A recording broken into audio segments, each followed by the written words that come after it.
I'm not usually the let's go out into the wilderness and rough it type of person, but my friends convinced me that camping would be good for my soul or whatever. Honestly, I just wanted to get away from the city for a bit, so I said, why not? We decided to head out to this place called Hocking Hills in Ohio. It's supposed to be super scenic with all these dope hiking trails, caves, and waterfalls. We planned to camp for 3 nights, just the 4 of us. Me, my buddy Jake, his girlfriend Sam, and our friend Liz. I've known these guys forever, so I figured it would be chill. We got there on a Friday afternoon. The drive was pretty smooth, and when we pulled up to the campground, it was legit beautiful. Trees everywhere, the sound of a stream in the distance, and that fresh, woodsy smell that hits you right in the lungs. We set up our tents, got a fire going, and just started to unwind. The first night was mad chill. We roasted marshmallows, talked about random stuff, and just enjoyed being disconnected from our phones and all the city noise. Around midnight, we decided to call it a night and crashed in our tents. I shared one with Jake, while Sam and Liz shared the other. I fell asleep pretty fast, the sound of the crickets and the breeze through the trees making it easy to knock out. But then around 3 a.m., I woke up. No idea why, I just felt off. I figured I just needed to take a leak or something, so I unzipped the tent and stepped outside. The air was cold, way colder than it had been when we went to bed. The fire had burned out and everything was pitch black except for the moonlight filtering through the trees. As I'm standing there, half asleep and trying to get my bearings, I noticed something. It's that feeling you get when you know you're being watched. My brain immediately started rationalizing it. Maybe it was a deer or some other animal. I mean, we're in the middle of a forest, right? But then I heard it, a branch snapping, like something heavy stepped on it. And I swear, I saw movement out of the corner of my eye. My heart started pounding. I tried to convince myself it was nothing, but the hairs on the back of my neck were standing up. I didn't see anything, but I could feel it. I quickly did my business and got back in the tent, zipping it up tight. Jake was still out cold, snoring lightly, so I just lay there, listening, trying to convince myself I was just tripping. Eventually, I must have fallen asleep because the next thing I knew, it was morning. The sun was shining and everything felt normal again. I didn't mention anything to the others, thinking it was just my mind playing tricks on me. The second day was great. We hiked, explored some caves, and even checked out a waterfall. I almost forgot about the weirdness from the night before. But when we got back to the campsite that evening, I noticed something strange. Our firewood pile looked different, like it had been moved. The logs were stacked differently than how we left them. I pointed it out to the others, but they just shrugged it off, saying it was probably a raccoon or something. That night, after we settled in, I couldn't shake the uneasy feeling. I stayed up later than the others, staring into the darkness beyond our campfire, listening for any unusual sounds. When I finally went to bed, I barely slept. Every little noise had me on edge, but nothing else happened, so I started thinking maybe I was just overreacting.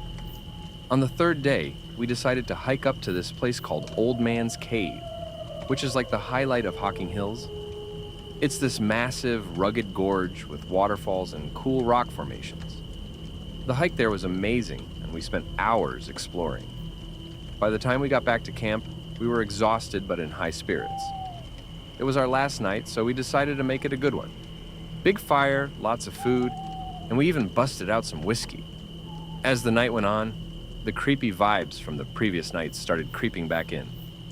But this time, it wasn't just me. Liz mentioned she'd felt like someone was watching us during the hike, but she couldn't explain it. Sam chimed in, saying she thought she heard footsteps behind her when she went to get more firewood earlier. We all laughed it off, trying to make light of it, but I could tell everyone was on edge. Eventually, we turned in, and this time, I had a hard time falling asleep. My mind was racing. Every sound outside the tent amplified. I don't know how long I lay there, but at some point I drifted off. I woke up again in the middle of the night, but this time it wasn't just a feeling. There was definitely something moving outside our tent. I froze, listening. I heard soft footsteps, like someone or something was walking around our campsite. My heart was pounding so loud I was sure whatever was out there could hear it. Then I heard Liz scream. Jake bolted upright, and we both scrambled out of the tent. Liz and Sam were already outside, looking terrified. Liz was pointing towards the edge of the campsite, saying she saw someone standing there, just watching us. But when we looked, there was nothing. The forest was silent. Too silent. We were all freaked out at this point. There was no way we were going back to sleep, so we decided to just stay up until sunrise. We kept the fire going, all of us huddled together, trying to stay calm. Every now and then we'd hear something, a twig snapping, rustling in the bushes, but we couldn't see anything. Finally, morning came. We packed up as fast as we could and got the hell out of there. None of us talked much on the drive back. It wasn't until we got home that we started to piece things together. Liz said that when she screamed, she saw a man, tall, skinny, with a pale face, just standing at the edge of the trees, staring at our tents. She said his eyes were unnaturally dark, like black holes, and that he didn't move at all, just watched. Sam mentioned that when we were packing up, she found some weird footprints in the dirt, like someone had been circling our campsite. Jake and I didn't see anything, but we both agreed something wasn't right. I don't know what was out there or if it was just some creep messing with us, but I've never felt fear like that before. It wasn't just being scared of the dark. It was like something was hunting us, waiting for the right moment. I never thought I'd be one of those people who swears off the outdoors after a freaky experience. But here we are. This happened to me a few months ago, and honestly, I'm starting to think I'm done with camping for good. It was supposed to be a relaxing weekend at Red River Gorge in Kentucky. I've been there a few times with my friends, and it's usually all about hiking, climbing, and kicking back by the campfire. The gorge is popular, but we know some lesser-known spots, so it's easy to find a place where you don't see another person for miles. This time, it was me, my roommate Mason, and two of our friends, Alex and Logan. We were all pumped to get away from the grind, and Mason had found this sick spot online off the beaten path, right near a cliff with a killer view. We loaded up the car, grabbed a case of beers, and headed out early Friday morning. The drive from Lexington took a little over an hour, and by noon, we were deep in the gorge. The trailhead was pretty obscure, which was a good sign if we wanted some real peace and quiet. We parked, strapped on our packs, and started hiking. It was hot, but the trail was shaded. After about 2 hours, we reached the campsite. It was everything Mason had hyped it up to be. A flat clearing surrounded by thick trees with the edge of the cliff just a few yards away. The view was insane. Miles of rolling hills and forest stretching out as far as the eye could see. We set up our tents, cracked open some beers, and just soaked it all in. As the sun started to set, we built a fire and cooked up some hot dogs. Around 10 p.m., the stars were out in full force, and the fire was dying down. We were just about to call it a night when Logan, who was messing around on his phone, said, "Hey, check this out. There's this old story I heard about the gorge when I was a kid." Now, I'm usually the one to roll my eyes at ghost stories, but we were out in the middle of nowhere, so I was curious. "What is it?" I asked. Logan grinned and turned off his phone. "It's called the Ledge Walker. Supposedly, back in the 1800s, there was this guy who lived around here. He was a loner, kept to himself, but he was known for exploring the gorge. One day, he fell off a cliff and died. But people say his ghost still walks along the ledges looking for his lost treasure." "Classic," Alex said, chuckling. "So we're gonna see some old dude's ghost wandering around trying to find his gold." "Something like that," Logan replied, still grinning. "But here's the creepy part. People say if you hear footsteps behind you while you're near a ledge, don't turn around. If you do, he'll push you over the edge." "All right, now you're just making it up," Mason said, shaking his head. "Nope. Swear to God, it's a real story," Logan said. We all just laughed, finished our beers, and headed to bed. I didn't give it much thought. Ghost stories are fun, but they're just that, stories. Or so I thought. I don't know how long I'd been asleep when I woke up. It was pitch dark in the tent, and I had to pee.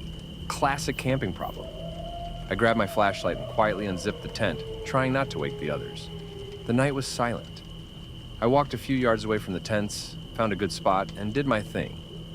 As I was finishing up, I heard something. It was faint, but it was there.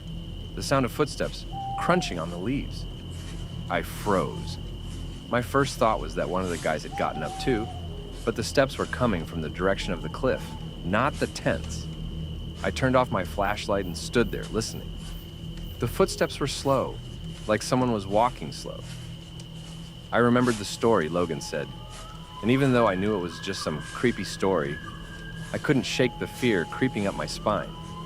The footsteps were getting closer, heading straight toward me. "Hey, Mason? Logan? Alex?" I called out, trying to keep my voice steady. But there was no answer, just the crunching of leaves, getting nearer and nearer.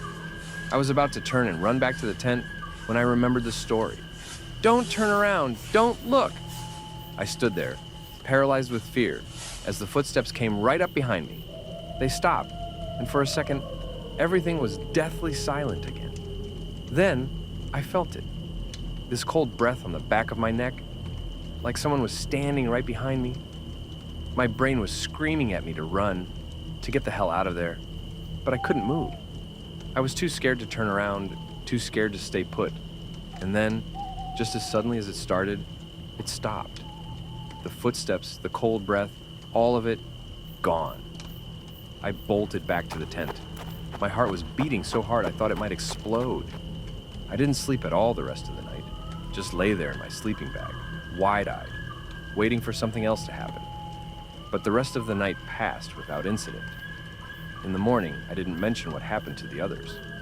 I figured they'd laugh at me, call me paranoid or worse, believe me and want to stay another night to see if it happened again. No way I was risking that. We packed up our stuff, and as we were leaving, I couldn't help but glance back at the cliff one last time.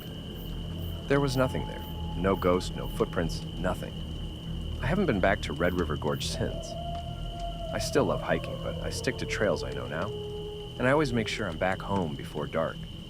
Maybe it was just my imagination. Maybe it was the power of suggestion from that stupid story.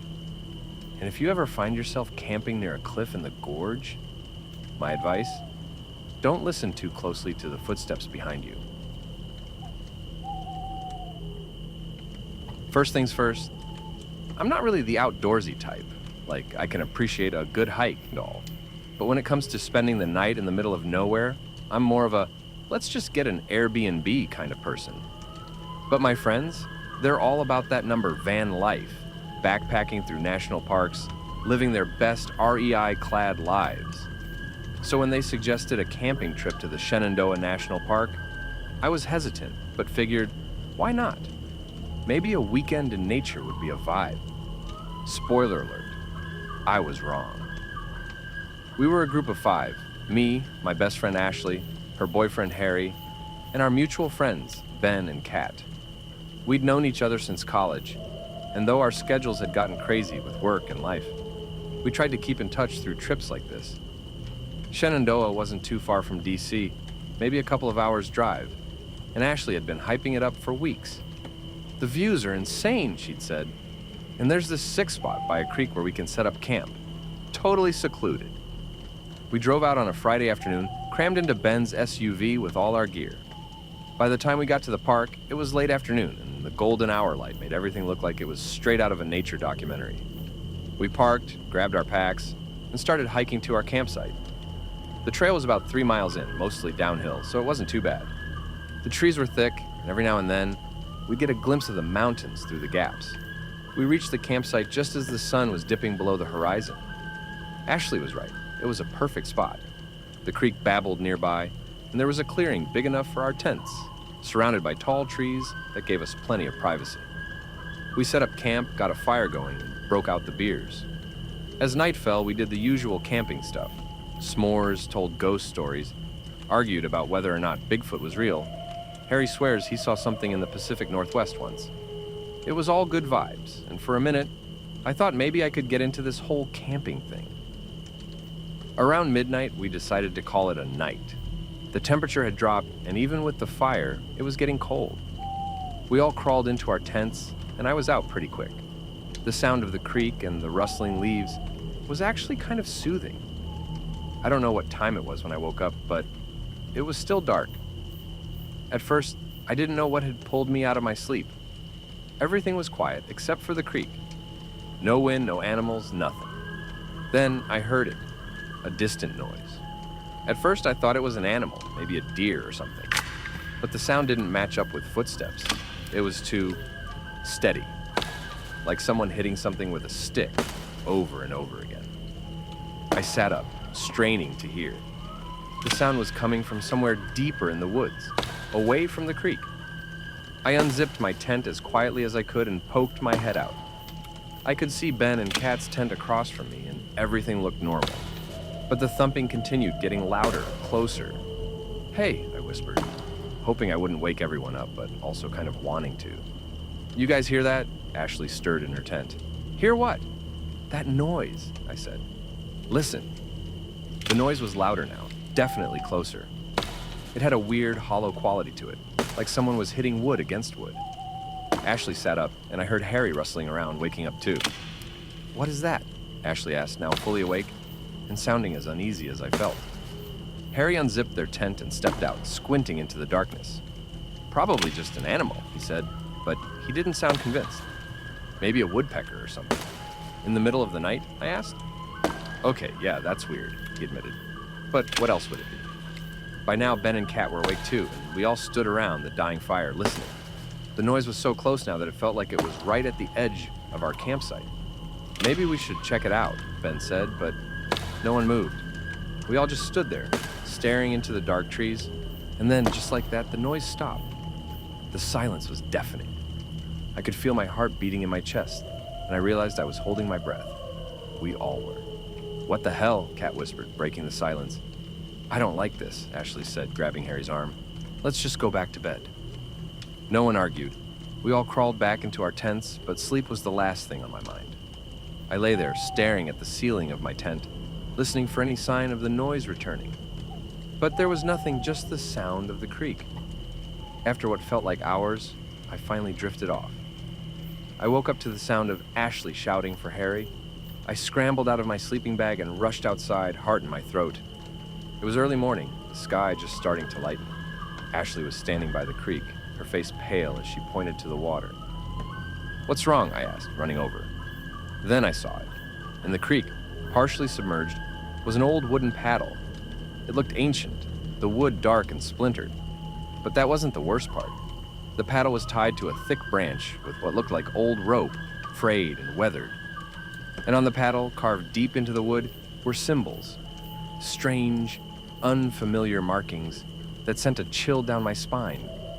It was like cult symbols? I don't know. What the actual... Ben started, but trailed off, too freaked out to finish. "Someone's messing with us," Harry said, but he didn't sound so sure anymore.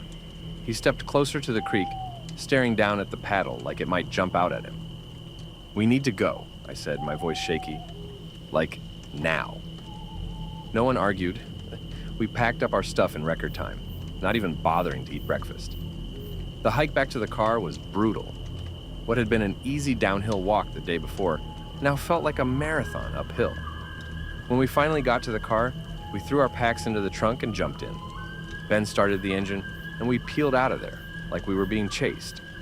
We didn't talk much on the drive back to the city. No one wanted to admit how freaked out we were, but I could see it on everyone's face. Something had happened out there. Something we couldn't explain. When we got back to DC, we went our separate ways, but the unease stuck with me. I couldn't stop thinking about that paddle, about the noise in the woods. I tried looking up the symbols online, but I couldn't find anything that matched. I haven't been camping since, and I don't plan to anytime soon.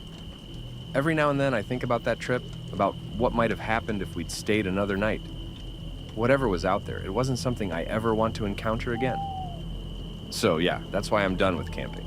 Airbnb from now on, all the way. My friends and I planned this camping trip at the Daniel Boone National Forest in Kentucky. We're not seasoned campers or anything, just some kids thinking we'd chill, make a fire, and disconnect from our phones for a weekend. Classic, right? Anyway, it was me, my friend Mason, his girlfriend Bree, and our other friend Jess. We got this site off one of those camping apps that shows you low-key spots. You know, the kind, private, not a lot of people around, which is cool when you don't want a bunch of kids screaming or people blasting music at all hours. So we get there and it's beautiful. The trees are like towering over you and you get this vibe that you're a little speck in this huge world. The campsite's a little further off the main trail, super secluded. The first day was great. We set up our tents, made a fire, roasted marshmallows, all the basic stuff. Things started getting weird on the second night. We'd been hearing noises in the woods since we got there, but nothing too freaky, just typical nature sounds. But around 1 a.m., when the fire was dying down, we started hearing something else, like actual footsteps. At first, we thought it was just some animal, but the footsteps were too human-like. Look, I can't really explain it. Mason tried to play it off. It's probably just some other campers, he said, but nah. There was something about it that didn't sit right with him. The thing is, we hadn't seen anyone else since we got there. No other campsites nearby, no cars, nothing. We all went quiet, just listening. The footsteps would stop, then start again, closer. Bree was visibly freaked out, clutching Mason's arm. Jess yelled into the woods, "Who's out there?" No answer, obviously. The footsteps just stopped. We tried to brush it off, go to bed, but none of us really slept. I kept hearing twigs snapping in the distance, like someone was walking around our camp. I kept my flashlight next to me just in case. The next morning, Jess woke up first and started packing. She was like, "We should leave. This place feels off." And honestly, I agreed, but Mason and Bree were like, "Nah, we paid for this spot. We're staying." So we ended up staying one more night. That last night was when everything went to hell. We were all on edge, sitting around the fire again, just trying to ignore the fact that we were low-key terrified. Around midnight, Jess went to use the bathroom, a little portable one we brought with us, and she suddenly shouted for us. We all jumped up, and when we got to her, she was pale as hell, just pointing to the ground. There were footprints, bare footprints, not ours. They were leading right up to the edge of the woods and back again, like someone had been circling our campsite. We noped out of there real quick after that. Packed everything fast. We didn't even stay to put out the fire properly. Yeah, I know, irresponsible, but we were scared out of our minds. When we got back to town, we started looking up stories about the area. And apparently, Daniel Boone National Forest has this long history of weird disappearances, like people just vanishing without a trace. And then, there was this old story about a woman who went missing in the woods back in the 70s. People say she wanders the forest at night looking for help, but no one who sees her ever makes it back. I don't know if I believe in ghosts or anything like that, but I swear to you, there was something out there that night. Maybe it was just a person messing with us, or maybe not.